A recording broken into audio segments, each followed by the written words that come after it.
wow ඒක මාරම ලස්සන transition video එකක්. ඉතින් මට හිතුණා ඒක ක්‍රියේට් කරන්න ඕනේ කියලා. මම දැක්ක Instagram එකේ ගර්ල්ස්ලා ගොඩාක් දෙනෙක් ඒක ක්‍රියේට් කරලා තියෙනවා. හැබැයි වෙනසකටත් එක්ක මම මේ වීඩියෝ එක හදන විදිහ ඔයගලටත් පෙන්වන්න ඕනේ කියලා හිතුණා. අපි පටන් ගමු. මම දැක්ක ගොඩක් අය කරනවා ඒගොල්ලෝ කැම් එකෙන් පොඩක් මෙහාට ගිහිල්ලා ඒ පැත්තේ ඉඳන් මේ පැත්තට ඇවිදගෙන ඇවිල්ලා පිටිපස්ස හැරිලා කොණ්ඩේ ක්ලිප් එක ගලවලා මෙහෙම කොණ්ඩේ පොඩ්ඩක් දෙපැත්තට වනනවා.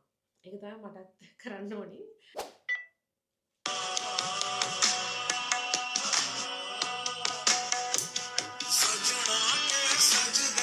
තව එකපාරක් ගමු.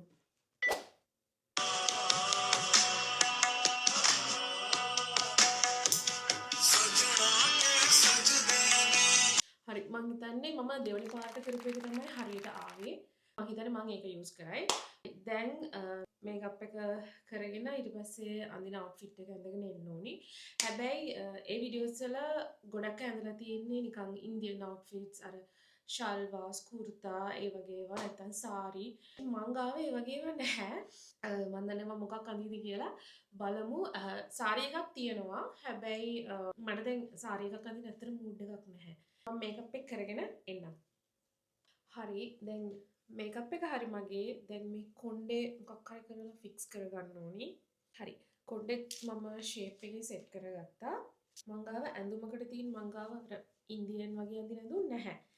මට හිතුණා මෙන්න මේක අඳිනවා කියලා මේක ලස්සන ගවුමක්. මං ගාව අර ඉන්දියන් වගේ දාන ජුවලරි තියෙන්නේ. දෙක තියෙනවා.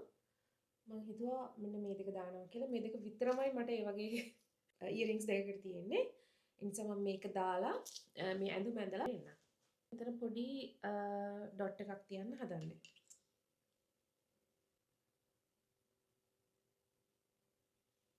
පොඩ්ඩක් ඇද වුණාද මන්ද? කමන්න එක ඈතට වුණාට එහෙම පේන්නේ නැහැ ෂේප් නේ. නැත්තම් මම හදන්න ගියොත් ඒක තව ටිකක් වර්චස් වෙනවා. හරි අපි දැන් ෆයිනල් ෂොට් එක ගමු.